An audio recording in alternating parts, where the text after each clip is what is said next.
Hello everyone, कैसे हैं आप सब। This is Shekhar Jahangir. Series चल रही थी अपनी 12th सीबीएसई को लेके रिवीजन क्लासेस के लिए, और इलेक्ट्रिक डायपोल के लिए अपने ऑलरेडी कुछ वीडियोस अपलोड हो चुके हैं।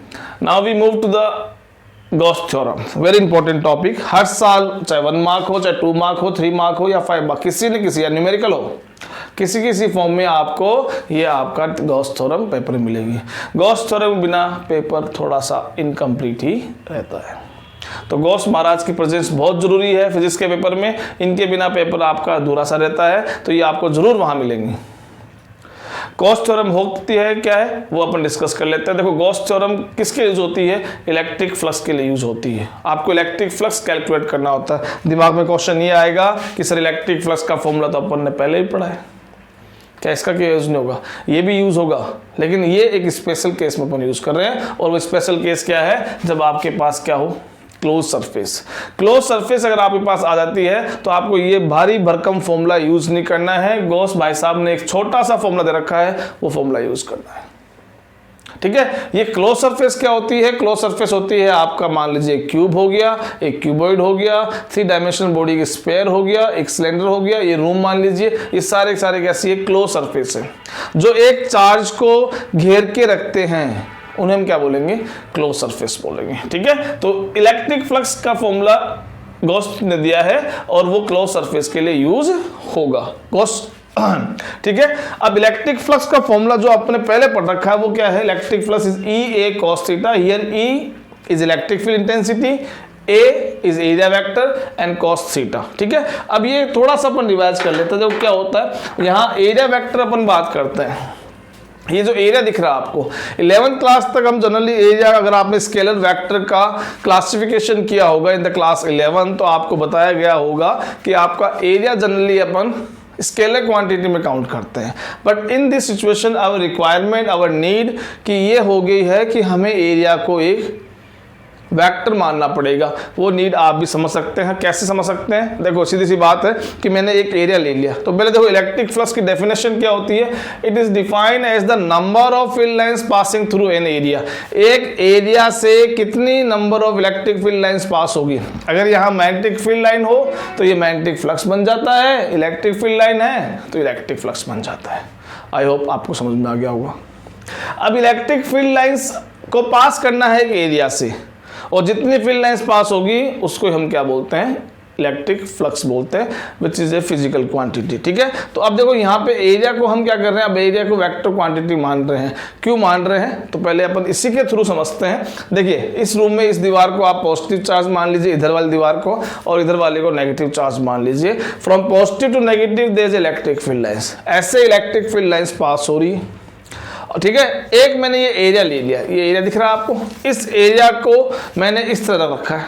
Now they are suppose 20 field lines passing through this area. इस एरिया से ऐसे 1 2 3 4 5 6 7 8 9 10 ऐसे करते करते 20 लाइन पास हो रही है। ठीक है। तो मेरा फ्लक्स हो गया 20। कितना फ्लक्स आ गया? 20। ठीक है। अब यहाँ पे इसका मतलब क्या हुआ कि आपको इलेक्ट्रिक फ्लक्स बताना है, तो इलेक्ट्रिक फ्लक्स बनाने के लिए आपको क्या चाहिए? इलेक्ट्रिक फ्लक्स के लिए आपको इलेक्ट्रिक फील्ड चाहिए। इलेक्ट्रिक फील्ड मैंने आपको प्रोवाइड करवा दिया। इलेक्ट्रिक फ्लक्स के लिए आपको एरिया चाहिए, मैंने आपको एरिया प्रोवाइड करा दिया। फिर ये cos थीटा वहाँ क्या कर रहा है? उसका क्या काम है वहाँ पे? देखिए, cos थीटा क्या काम कर रहा है?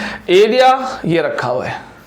अभी मैं ना तो एरिया चेंज करूंगा, ना ही मैं यहां से इलेक्ट्रिक फील्ड लाइंस पास हो रही उसको चेंज करूंगा। अभी देखो मैं, लेकिन अगर मैं इसको ऐसे रोटेट करता हूं, ऐसे घुमाता हूं, और घुमाते घुमाते घुमाते घुमाते मैं ऐसे ले आया, मान लो इस पोजीशन पे आप देख रहे हो कि इलेक्ट्रिक फील्ड लाइंस इसके आर पार से क्रॉस कर रही है, इसको इसके अंदर से एक भी फील्ड लाइंस क्रॉस नहीं कर रही है। ये और इलेक्ट्रिक फ्लक्स क्या हो गया? जीरो हो गया। क्यों जीरो हो गया? क्योंकि there is no line which is passing through this area. अब ऐसी कोई लाइन नहीं है जो इस एरिया से पास हो रही हो, इलेक्ट्रिक फ्लक्स जीरो हो गया।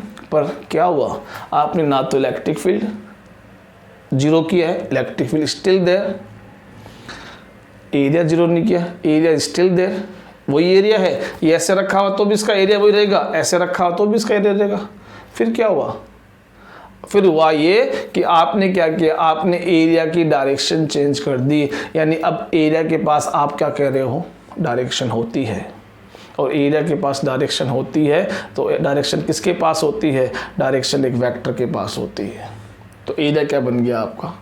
वेक्टर क्वांटिटी बन गया। ठीक है, तो इसको अब अपन एरिया वेक्टर मानेंगे। अब जब आपने इसको एरिया वेक्टर मान लिया है तो इसकी डायरेक्शन भी आपको बतानी पड़ेगी। हमने डिसाइड क्या की है डायरेक्शन, कि कोई भी सरफेस होगी उसकी डायरेक्शन क्या होगी? उसके प्लेन के 90 डिग्री उसकी डायरेक्शन हम मानेंगे। जैसे ये मार्कर रिप्रेजेंट कर रहा है the direction of this area, इस एरिया की डायरेक्शन रिप्रेजेंट कर रहा है। आई होप आप समझ गए होंगे।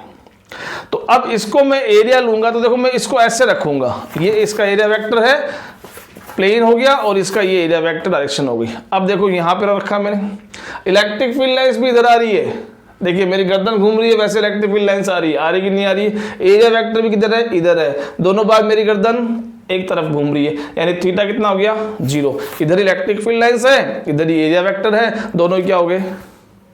सेम लाइन में हो गए। सेम लाइन होने से थीटा 0 हो गया। थीटा 0 होते ही यहाँ पे क्या जाएगा? cos 0। cos 0 तो ये आपका फ्लक्स क्या हो गया? मैक्सिमम हो गया। क्या हो गया? मैक्सिमम हो गया। और अगर मैं इसको घुमाता हूँ, घुमाने के बाद इसको मैं ऐसे लेके आता हूँ, अब आपकी electric field lines still in this direction but your area vector has changed. इस कंडीशन में आप इसके साथ आप देखिए कितना एंगल बनेगा, इस डायरेक्शन साथ इस डायरेक्शन का एंगल 90 बनेगा। और आपने देखा था जब आप इस एरिया को ऐसे रखते हैं इलेक्ट्रिक फील्ड में तो उसमें से निकलने वाला फ्लक्स 0 हो जाता है। यानी कब 0 हो गया? जब area vector electric field lines के साथ 90 डिग्री एंगल बना रहा हो। कितना बना रहा हो? 90 डिग्री। अब आपको पता है कि cos 90 0 होता है, sin 90 0 नहीं होता। cos 90 0 होता है, sin 90 0 नहीं होता है, इसलिए हमने यहाँ cos 90 यूज किया है, यानी cos थीटा यूज किया है, sin थीटा यूज नहीं किया। इसलिए तो इसका मतलब इलेक्ट्रिक फ्लक्स जो डिपेंड करेगा इलेक्ट्रिक फील्ड होना चाहिए, ऑब्वियसली वही तो हमें फील्ड लाइंस प्रोवाइड करवाएगा। एरिया होना चाहिए जिसमें से उस फील्ड लाइंस को पास करना है, और उनके बीच का एरिया भी हमें चेक करना पड़ेगा, क्योंकि एरिया जब दोनों के बीच में 0 है तो फ्लक्स मैक्सिमम है, दोनों के बीच में 90 हो गया तो फ्लक्स 0 हो जाता है। ठीक है, इसलिए हमें यहाँ पे क्या चाहिए? थीटा भी चाहिए, कॉस की फॉर्म में चाहिए, साइन की फॉर्म में नहीं चाहिए। Now you can see that this is electric field, A vector quantity, area A vector quantity. अब दो वेक्टर मल्टीप्लाई कर रहे हो और आउटपुट में क्या आ रहा है? Electric flux. वो एक स्केलर क्वांटिटी है, just a number of field lines. ठीक है, अब नंबर ऑफ फील्ड लाइंस है तो स्केलर क्वांटिटी होगी। तो आपको पता है 11th क्लास डॉट प्रोडक्ट, दो वेक्टर को मल्टीप्लाई करो आउटपुट स्केलर आए तो डॉट प्रोडक्ट हो जाता है। ठीक है, तो इसलिए अपन इलेक्ट्रिक फ्लक्स यूज किया है। एरिया वेक्टर हमें समझना है, एरिया डायरेक्शन हमने क्या डिसाइड की? एरिया वेक्टर की डायरेक्शन हमने डिसाइड की नॉर्मल टू द प्लेन। ठीक है, अब हम गॉस थ्योरम को स्टार्ट कर लेते हैं। ठीक है, देखो गॉस थ्योरम क्या होती है। गॉस ने क्या कहा कि एक क्लोज सरफेस आप लीजिए, एक क्लोज सरफेस लीजिए और उस सरफेस से जो इलेक्ट्रिक फ्लक्स लाइन निकलेगी वो इलेक्ट्रिक फ्लक्स लाइन केवल और केवल किस पे डिपेंड करेगी? उसके अंदर चार्ज एनक्लोज कितना है, कितना उस सरफेस के अंदर चार्ज फंसा पड़ा है उस पर डिपेंड करेगी, और उसके अंदर मीडियम कैसा है, वैक्यूम है, वाटर है, मेटल है, क्या है, जो कुछ भी होगा उसकी परमिटिविटी पे डिपेंड करेगी, यानी एप्सिलॉन नॉट पे डिपेंड करेगी, एप्सिलॉन या एप्सिलॉन नॉट पे डिपेंड करेगी। ठीक है, तो देखो उसने क्या कहा कि the total flux pass through any close surface, the total flux pass through any close surface is depend only the charge enclosed, कितना चार्ज आपका एनक्लोज्ड है। यहां ध्यान रखना ये चार्ज कौन सा होता है? एनक्लोज्ड है। कुछ क्वेश्चंस करेंगे अपन सीबीएसई के लास्ट ईयर के, उससे आपको समझ में आ जाएगा ये। और divide by epsilon not, here epsilon not is what? Permittivity of free space. पढ़ रखा आपने इनिशियली। अगर कुछ मीडियम हो तो जैसे मान लो इसको ऐसे समझ लो आप, मैंने ये एक स्फीयर लिया, देखो ये बोर्ड है, बोर्ड 2 डायमेंशन है और आपका स्फीयर क्या होता है? 3 डायमेंशन होता है। तो यहाँ 2 डायमेंशन ड्रॉ करूंगा मैं। अब इसके अंदर मैंने ये चार्ज क्यू पुट कर दिया, तो अब क्या होगा? इस पॉजिटिव चार्ज से आपको पता है फील्ड लाइंस निकलती है, ये आपकी फील्ड लाइंस निकली फील्ड लाइंस, ये फील्ड लाइंस निकले। तो इसका क्लोज सरफेस का एरिया कौन सा हुआ? ये क्लोज सरफेस का एरिया ये हुआ। एक स्फीयर का एरिया कितना होता है? 4 pi r square, 4 pi r square. तो ये एरिया हो गया, एरिया आपके पास है, उस एरिया से फील्ड लाइंस पास हो रही है, फील्ड लाइंस पास हो रही है, फील्ड लाइंस भी है, एरिया भी है, वहां एरिया के साथ एंगल भी बनेगा। तो वहां भी इलेक्ट्रिक फ्लक्स है। ये इलेक्ट्रिक फ्लक्स जो निकल रहा है उसमें वो क्या कह रहा है गॉस कि आपको केवल उसके अंदर चार्ज कितना एनक्लोज है उस पर ध्यान देना है और दूसरी बात पे ध्यान नहीं देना है। चार्ज क्यू एनक्लोज है तो ऊपर क्यू आ गया, अगर 2q होता तो 2q आता, 3q होता तो 3q आता। एप्सिलॉन नॉट ये क्या है, इसके अंदर अगर वैक्यूम बना हुआ है तब हमने यहां पर लिख दिया एप्सिलॉन नॉट। कुछ भी मीडियम यहां होगा तो उस मीडियम की परमिटिविटी के लिए अपन सिंपल यूज क्या करते हैं, ई यूज करते हैं। अगर मीडियम गिवन होगा then your formula become simple q upon epsilon और this is q upon epsilon naught. ठीक है, इसको एप्सिलॉन नॉट बोलते हैं। तो ये आपका है क्यों उसने कहा, क्या ऐसा उसके अंदर है कि क्यों, अगर मैं इसकी जगह एक स्क्वायर कर दूं, अगर मान लो मैंने एक क्यूबॉइड ले लिया या एक क्यूब ले लिया, मैंने अगर डायमेंशन चेंज कर दिए, इसका स्फीयर था उसको एक क्यूबॉइड बना दिया, तो क्या मेरा फ्लक्स चेंज नहीं होगा? मैंने साइज चेंज कर दी, क्या मेरा एरिया चेंज नहीं हुआ? पहले जिस सरफेस को आप पाई आर स्क्वायर से सरफेस निकाल रहे थे, अब एक क्यूब का एरिया अलग आएगा, एक क्यूबॉइड का एरिया अलग आएगा, एक सिलेंडर का एरिया अलग आएगा। लेकिन ये तो एरिया की बात ही नहीं कर रहा। समझदार है, क्यों एरिया की बात नहीं कर रहा? आपके सामने रिजल्ट है। यहाँ देखिए, यहाँ एक क्यूबॉइड बना दिया अपन ने, एक क्यूबॉइड बना दिया, एक स्फीयर, दोनों बने हुए हैं। दोनों से कितनी इलेक्ट्रिक फील्ड लाइंस पास हो रही है काउंट कर लो। स्फीयर से हो रही है 1 2 3 4 5 6 7 और सिमिलरली क्यूबॉइड से देखिए 1 2 3 4 5 6 7। तो चाहे क्यूब हो चाहे क्यूबॉइड हो, दोनों बार आपकी number of field lines same आ रही है और नंबर ऑफ फील्ड लाइंस क्या होता है, इलेक्ट्रिक फ्लक्स होता है। इसका मतलब फ्लक्स किस पे डिपेंड नहीं कर रहा है, क्लोज सरफेस का, आपका एरिया पे डिपेंड नहीं कर रहा है, उसकी शेप पे डिपेंड नहीं कर रहा है। शेप चाहे ये स्फेरिकल हो, शेप चाहे क्यूबॉइड हो, आपका आंसर सेम आने वाला है। क्यों आने वाला है? साफ रिजल्ट दिख रहा है आपको। और अगर मैं इसकी साइज छोटी कर दूं, मान लो मैं इसकी शेप चेंज नहीं कर रहा हूं और इसकी मैं साइज बढ़ा रहा हूं, मैंने क्या कर दिया, इसकी साइज जो स्फीयर पहले मान लो R1 रेडियस का था, उस स्फीयर को मैंने R2 रेडियस का बना के फिर एक स्फीयर बना दिया, ऐसे बना दिया। अब बता दीजिए, अब कोई फर्क पड़ा गया? अब भी नंबर ऑफ फील्ड लाइंस वही पास हो रही है। नंबर ऑफ फील्ड लाइंस क्या होता है? फ्लक्स होता है। फ्लक्स अभी भी चेंज नहीं हो रहा, तो गॉस थ्योरम तो बिल्कुल सही है। गॉस ने तो कह रहा है कि क्लोज सरफेस लो चाहे स्फेरिकल, दो साइज के लोगे, क्लोज सरफेस दोनों में चार्ज क्यू ही है, दोनों में चार्ज क्यू है, लेकिन दोनों की साइज अलग अलग है, तो भी फ्लक्स वही आएगा 1 2 3 4 5 6 7 लाइंस। और अगर स्पेयर की जगह आप क्यूब ले लेते हो तो भी आंसर हो जाएगा। क्वेश्चन बहुत बार पूछा हुआ है कि जस्टिफाई कीजिए कैसे इलेक्ट्रिक फ्लक्स एक क्यूब से निकाले और एक स्पेयर से निकाले, इलेक्ट्रिक फ्लक्स सेम आता है, एक चार्ज अगर दोनों में क्यू एनक्लोज हो। यानी आप ये जस्टिफाई करो कि आपका जो इलेक्ट्रिक फ्लक्स निकलने वाला है through any close surface is not depend on it's area, उसकी एरिया, उसके साइज, उसकी शेप पे डिपेंड नहीं करता है, और आप यहां प्रूव कर रहे हैं। ठीक है, तो इस तरह से गॉस थ्योरम आपका कंप्लीट हो गया। अगर मान लो ये चार्ज एक क्यू यहां होता, ये क्या है, अब आउटसाइड द स्फीयर है, आउटसाइड द क्यूबॉइड है, आउटसाइड को काउंट नहीं करना है, किसको काउंट करना, केवल एनक्लोज को काउंट करना है। तो this is Gauss theorem, very important है। अब इसका छोटा सा प्रूफ है, वो प्रूफ देख लेते हैं अपन, प्रूफ करना है अपन को। ठीक है, प्रूफ कैसे करेंगे, इसका थोड़ा सा प्रूफ देख लेते हैं।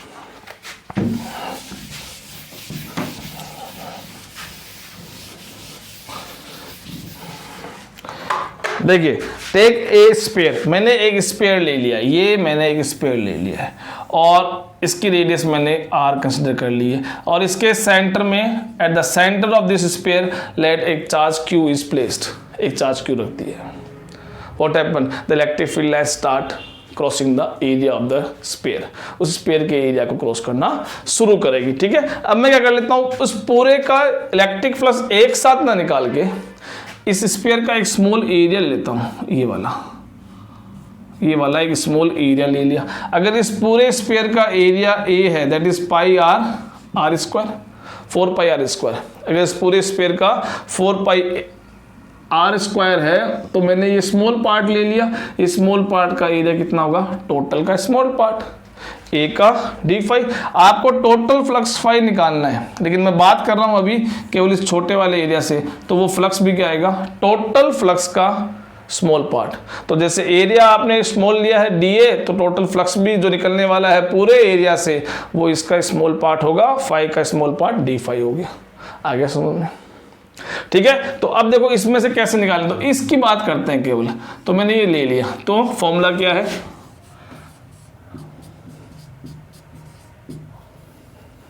अब एरिया क्या रखूंगा मैं यहाँ पे, स्मॉल, क्योंकि स्मॉल एरिया डीए है, उस स्मॉल एरिया से डीए से जो निकलने वाला फ्लक्स है डी फाई कैलकुलेट कर रहा हूं। जब मुझे टोटल फ्लक्स निकालना होगा तो I will do integration both side, दोनों तरफ इंटीग्रेशन परफॉर्म कर दूंगा। ठीक है, तो देखो आप सपोज यहां से ये फील्ड लाइंस निकल रही है और ये एरिया से फील्ड लाइंस निकल चली गई। एरिया समझ रहे हो आप कैसा एरिया बना हुआ है, जैसे एक स्फीयर बना हुआ है, ऐसे एक बॉल आपके पास है फुटबॉल, उस फुटबॉल का ये वाला एरिया ऐसा दिख रहा है, तो इधर ये पॉइंट 4 रखा हुआ, इससे फील्ड लाइंस निकली और ये फील्ड लाइंस ऐसे जा रही है। ठीक है, और आपको अगर मैंने बताया था कि एरिया वेक्टर कैसे निकालते हैं, जो भी आपका एरिया होता है उसके परपेंडिकुलर उसका एरिया वेक्टर काउंट करते हैं। तो जैसे इस डीए का एरिया वेक्टर, ये तो क्या हो गया, ये तो डायरेक्शन ऑफ इलेक्ट्रिक फील्ड, इससे इलेक्ट्रिक फील्ड लाइंस ऐसे निकल रहा है इस एरिया से, और इस पॉइंट पे अगर आप देखोगे तो इसका एरिया वेक्टर ड्रॉ करोगे डीए, वो इस पॉइंट के ऐसे परपेंडिकुलर आने वाला है। So from this diagram it is clear that the theta between them is 0 degree, दोनों के बीच में कितना है, 0 डिग्री। तो देखो यहां स्टार्ट करते हैं, d phi is equal to E d A, और ये हो गया cos 0 इज 1, हटा दिया। यहां पे इलेक्ट्रिक फील्ड कितना बन रहा है, देखो इस चार्ज से ये पॉइंट कहां है, आर रेडियस पे कि नहीं है, कि ये सरफेस है स्फीयर की, जो चार्ज सेंटर में रखा हुआ है उससे ये आर रेडियस पे हुआ कि नहीं हुआ, तो इसकी डिस्टेंस कितनी हुई यहां से आर, तो किसी पॉइंट चार्ज से आर डिस्टेंस पे कितना इलेक्ट्रिक फील्ड बनता है, सबसे पहले आपने यही पढ़ा था, charge q upon distance square, r square, और हर केस में डिस्टेंस यहाँ आर है, क्योंकि ये डिस्टेंस आर है तो यहाँ से ये भी क्या होगी, आर ही होगी। ठीक है, पुट द वैल्यू, क्या कर दिया मैंने, दोनों तरफ इंटीग्रेशन कर दिया, फाई का क्या हो गया, डी फाई का फाई, कि सारे डी फाई जोड़ूंगा तो वापस क्या मिल जाएगा मुझे, टोटल फाई मिल जाएगा। E 1/4 pi epsilon naught E q, distance कितनी वहां से r square into d A, ये आपका डी ए बच गया। ठीक है, कौन कौन कांस्टेंट है यहाँ पे फटाफट देखते जाओ। 1/4 पाई एप्सिलॉन क्या है, कांस्टेंट है, चार्ज क्या है, कांस्टेंट है, क्योंकि जब आप इस एरिया का निकाल रहे हो तब क्यू तो वही है, इस एरिया का निकाल रहे हो तब भी क्यू वही है, इस एरिया का निकालोगे, इसका निकालोगे, इसका किसका भी आप निकाल लो, पूरे स्फीयर का हर एक डी का आप क्या करोगे, एरिया फ्लक्स निकाल रहे हो, उस केस में सबके केस में चार्ज क्यू सेम रहेगा, क्यू आ गया। और देखिए सब के सब एरिया, चाहे ये डीए हो ये भी आर डिस्टेंस पे, ये डीए हो ये भी आर डिस्टेंस पे, ये डीए हो ये भी आर डिस्टेंस पे, ये डीए हो ये भी आर डिस्टेंस पे, ये डीए हो ये भी आर डिस्टेंस पे, सारे के सारे आर डिस्टेंस पे, तो आपका आर स्क्वायर भी क्या है, कांस्टेंट, बाहर ले लिया, अंदर कौन बच गया, डीए, डीए क्या है, एरिया, और क्या कर दूंगा मैं, सारे डीए जोड़ूंगा तो मुझे क्या मिल जाएगा, एरिया मिल जाएगा, और एरिया कितना है 4 pi r square, what, r square से कैंसिल आर स्क्वायर, 4 पाई से कैंसिल 4 पाई, फ्लक्स कितना बच गया,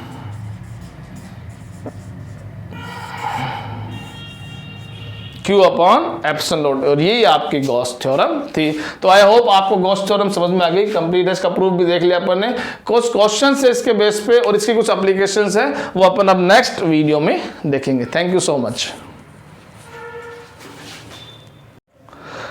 ठीक है, तो गॉस थ्योरम के अकॉर्डिंग अब दो कुछ क्वेश्चंस है जो मैं सीबीएसई के आपके साथ डिस्कस करना चाहता हूँ। शॉर्ट क्वेश्चंस है, 1 मार्क के, 2 मार्क के जनरली। ठीक है, बड़े क्वेश्चन बाद में देखेंगे।